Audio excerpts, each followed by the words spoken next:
And from Fox News in Washington, the Obama administration is now being rocked by two scandals: Operation Fast and Furious and the awarding of a $500 million federal loan guarantee to Solyndra, a solar panel company that went bankrupt.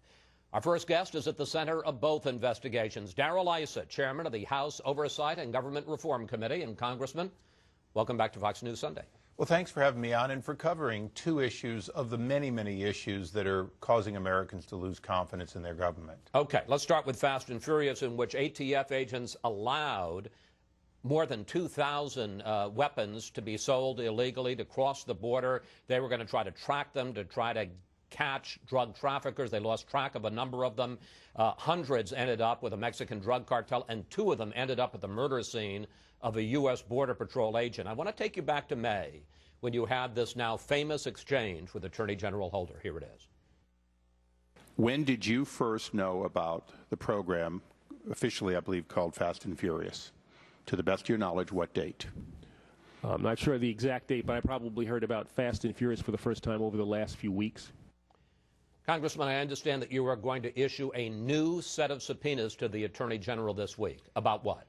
Well, about Fast and Furious, and basically at this point about why are they denying knowing about something that they were briefed on, exactly when the American people want to know how did it happen. Understand, we didn't start off going after the Attorney General or Lanny Breuer or anyone else in justice. We started off knowing that Brian Terry was dead, that the U.S. Border Patrol agent, and that a lot of weapons had been let walk. After that, we started being told things like, by a Justice Department designated official, we never let weapons walk. Now we have literally emails in which they're concerned about how so many walking. And you said something, and I don't mean to correct you, but to expand, we didn't just have a few not be tracked. The whole program was about not tracking them until they were found at the scene of crimes. And they didn't just allow, they facilitated, just in one gun buyer, one straw buyer, bought over 700 weapons. So specifically, what are your subpoenas about? We want to know what did they know and when did they know it. But more importantly, we have to understand at what level did the authorization really come. It wasn't an ATF operation. They were part of that. It was a joint operation in which DEA knew more than ATF Drug knew. Enforcement Administration, Drug Enforcement ATF, Administration. alcohol, tobacco, right. Firearms. And of course, these are all part of the Department of Justice. And as we're beginning to see, and we're not talking about Eric Holder at this moment, but people at the top of justice were well briefed, knew about it, and seemed to be the command and control and funding for this program. And any law enforcement person who's ever been asked, under oath or not under oath, comes back and says, this wasn't the right way to do it. Well, when did they know it wasn't the right way to do it, and why did they keep doing it? You're going to subpoena the Attorney General to testify again? The Judiciary Committee, on which I also serve, that's where that actual question got asked, has invited him to come and clear the record, because clearly he knew when he said he didn't know. Now the question is, what did he know, and how is he going to explain why he gave that answer? Okay, the Attorney General sent you a letter Friday afternoon, along with other top officials in both the House and the Senate. I want to go through some of his pushback. He acknowledges that several memos, and here you can see them heavily redacted, on these, the way we usually get these, on these dates, were sent to his office as much as 10 months earlier, not the few weeks before he testified in May of 2011. But he says, and I want to put up his comments from his letter, I do not and cannot read them cover to cover. Here, no issues concerning Fast and Furious were brought to my attention because the information presented in the reports did not suggest a problem. He's saying, I didn't know about this program, and I certainly didn't know that we were letting guns walk. Well, I'll take him at his word, but let's go back. He answered before Judiciary Committee, myself, Jason Chaffetz, and others, that he didn't know about it till 2 weeks earlier. That's just disingenuous on its face. Very clearly, he had to know when Brian Terry was killed, and everyone realized these were Fast and Furious weapons. He had to know that something serious had happened, and that's months before he says he knew. Now, if we assume for a moment he didn't know, the question is he competent?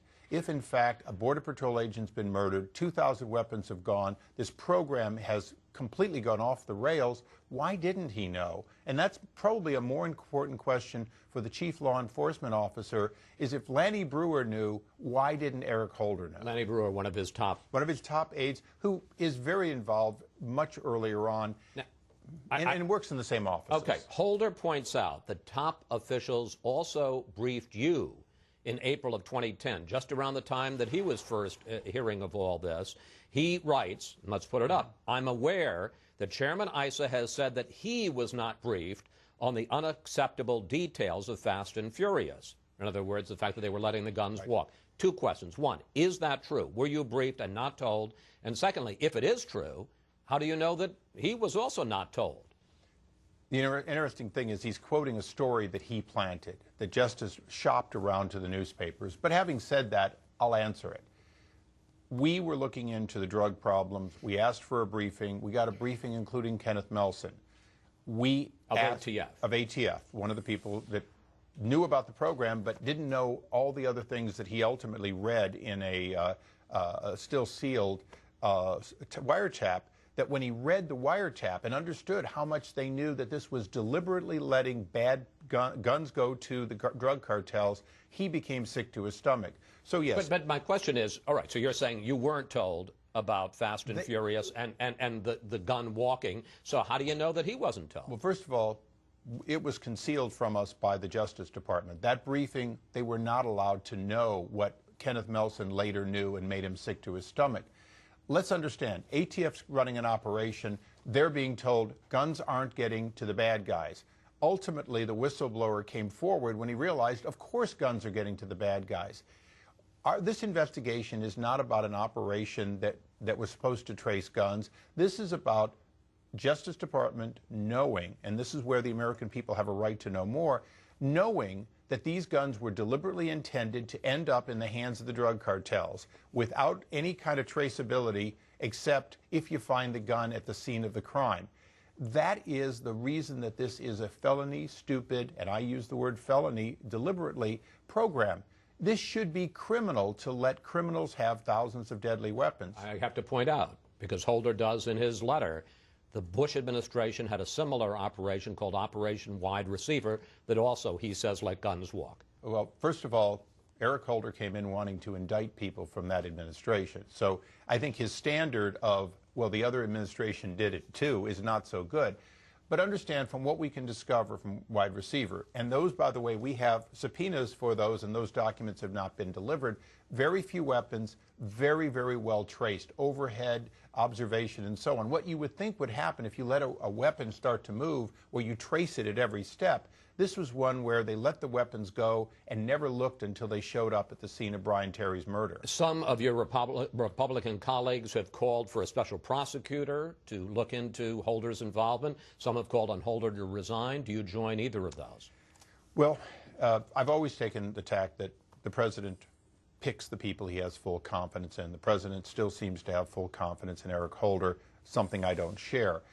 When it comes to a special prosecutor, Eric Holder cannot investigate himself. Congress is well along the way of investigating this operation to find out what went wrong, who knew it, and what we have to do in the future to make sure it can't happen again. If there's a special prosecutor to look at the narrow issue of top officials who, and they'd be political appointees, that's a separate issue. Our investigation, along with Senator Grassley, has to get to the bottom of this sooner, not later, because the American people and the people in Mexico don't trust their government right now. Let's turn to the other scandal, Solyndra. The Obama administration had a document dump late Friday, hundreds of pages of emails late on Friday afternoon. I don't know what it is about Friday, Chris. Yeah, but right. No, I mean, all administrations do it, to be fair. Fair. Overview, before we get into a couple of specifics, what's your takeaway from the document dump?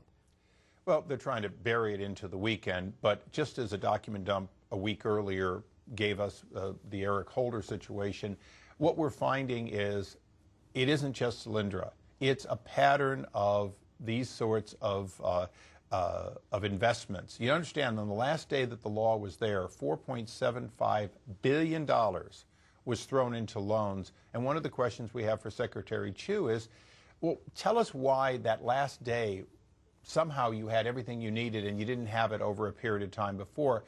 The American people have a right to know that on those rare occasions in which their money is used to invest in private operations, in, if you will, take bets on capitalism, that this is very well vetted, very well thought out, and without political interference. Solyndra is a story of political interference, picking winners and losers. It's salacious because, quite frankly, there were a lot of people giving to President Obama's campaign. But it's also a question of why are we doing this? And when a loan goes bad, why is the government somehow coming in? Are they coming in because a little more money will save the company? Or are they coming in for political purposes to cover up because they want to delay the inevitable, which in the case of Solyndra, they were inevitably going bankrupt the last time they got money. But here's the question. There's no question. I mean, Barack Obama made no bones about it. He wanted to support clean energy. There was an eagerness as part of the stimulus. It was an open part of the stimulus to support green, clean energy programs. Some would say that there was a rush to judgment to put this money out there without doing due diligence. Question, do you have evidence of corruption that Solyndra got a $500 million federal loan guarantee because of political connections? Well, if I can explain where the problem gets bad, it's not the original loan. What there is, Chris, is when they got in trouble, and we went we, the government, went in violation of congressional mandate and subordinated a loan, meaning put other creditors in a better position. The private creditors would get paid back on this bankruptcy before the federal taxpayers. Exactly. There's where the question happens. Why did we breach the protocol that was required? Why did we do something that is strictly prohibited? That's where you start asking the questions. Look, I have disagreements with the president on policies, particularly on what he calls green energy. Understand, if a transit bus driver is trained to drive a diesel bus, they call it a green job. So I have problems with a lot of what they call green. But at the same time, once the decision was made, my committee, unlike the Energy and Commerce Committee that looks at a lot of broader issues, I'm looking at, was process followed? The American people have a right to expect that the rule of law will guarantee that even if we don't like a policy, that it's done properly. This is where I have a problem with how the money was spent. This is where the IG is going to have additional problems. And this is where, yes, we're going to look for political interference, because you have to ask, why would we put the government at a disadvantage when we're putting in more money? But I just want to make clear, you're saying you're not investigating the question of Solyndra getting the loan. There's been talk there was a big fundraiser for Obama, George Kaiser, and he was a big investor in Solyndra. You're not looking at that. You're looking at the question of what was done at the tail end to try to shore up the company and to shore up investors at the expense of the taxpayer. Well, the American people will judge the overall policy and how they picked winners and losers. Remember, this was a $500 million earmark, effectively, by political appointees. Something that you hear about with Congress, you don't always hear about with the president. My view is my committee's jurisdiction, and Energy and Commerce are doing a great job in this, my jurisdiction is to try to figure out how it doesn't happen again. So we're each taking a piece of it. But I'm looking at a lot of others. I want to pick up on this. We only got about a minute left. You say government shouldn't play venture capitalist. It shouldn't be picking winners and losers. But it turns out that you sent several letters over the last couple of years to the Federal Energy Department asking for federal loan guarantees for clean energy companies in your state. Didn't you do the same thing that you're accusing them of doing? Chris, it's a very valid question. Here's the difference. Every member of Congress, and they almost weigh them, send in and say, I've got somebody in my district you should look at. There's a big difference between sending a letter in for an existing pot of money for a program I voted against and having the ability to actually pick winners and losers, which we don't have. Perhaps Henry... But you were saying in the case of Aptera, which is one of the companies, you're saying to the Federal Energy Department, give them a loan guarantee. Not give them a loan guarantee. Our letter actually recognized, and by the way, their loan has never been processed. It expired without them getting it. What we were saying... I'm not saying you were successful. I'm just saying you tried. But the request was, they have a loan application in, would you please give them a yes or no? And that's a big difference. A lot of loans went in, and these people spent money processing, and they never heard. In the case of Solyndra, they contributed heavily to Barack Obama, and they got a loan, and they got it quickly. They got it expedited. The emails show that there was hurry all the way up to the vice president. We've got to do it. We're getting a lot of pressure. There's a big difference there. Congressman Issa, we're going to have to leave it there. We want to thank you so much for coming in today, and we will stay on top of both stories, sir. Thank you, Chris.